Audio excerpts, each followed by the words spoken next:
wala bitaw niya plano nga makapatay siya, pero nakapatay din siya balik. Sa example lang, self-defense siya, tapos ang galing article over a murder, parehas din sila nakapatay, pero kani ang nakalay na ni murder, kani siya buwan ka ng iplanuhan ni mo ang isa katao na patyon. Kani siya pinalti na ni article 249 homicide sir, pinalti na ni explosion temporal, kaya ang buwan na ni day is a years, 12 years in 1 day in 20 years. Pinalti din ang article 248 murder, pinalti na ni is preclusion perpetual death. Ang years is only like 20 years, 1 day in 40 years. Good afternoon, sir. I am Asibis Maria Angel from 2nd year Charlie, and my topic for today is about Article 246, parricide, and Article 255, infanticide.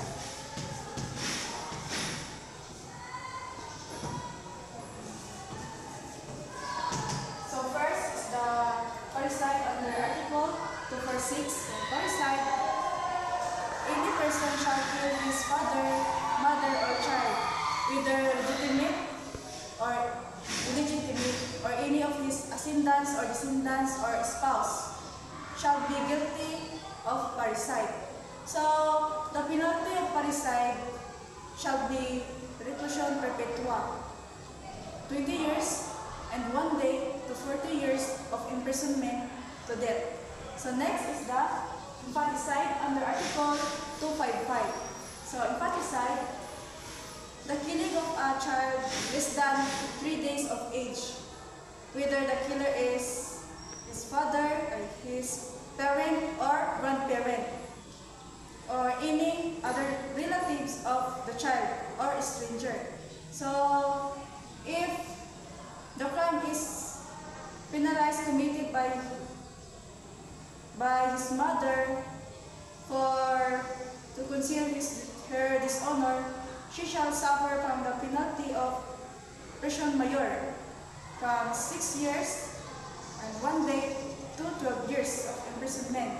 And if committed by his marital grandparents or either of them, shall be penalized by reclusion temporal, which is 12 years and 1 day to 20 years of imprisonment.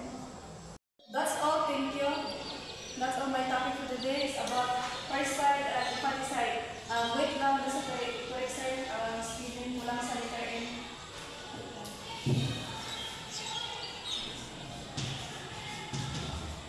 Infanticide. So that's all, thank you.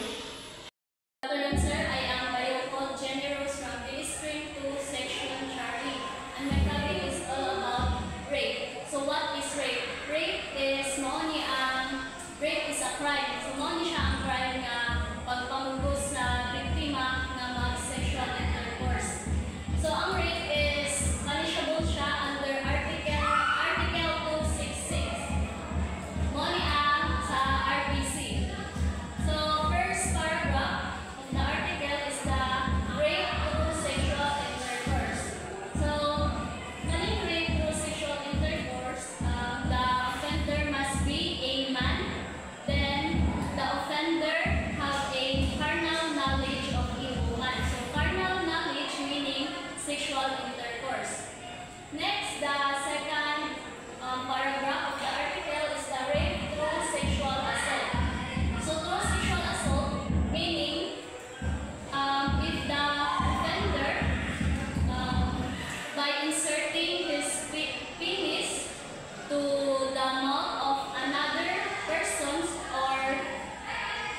victim or anal orifice. Then next is if the victim is under 12 years old or demented. So, ang penalty sa rape is reclusion perpetua. So, ang rape, mahimo ni siya through by force, ay pagpahugos, then threat and intimidation. Then, if the victim is unconscious, then if the offender abuse his authority, then if the I mean that's all. Okay, so now let's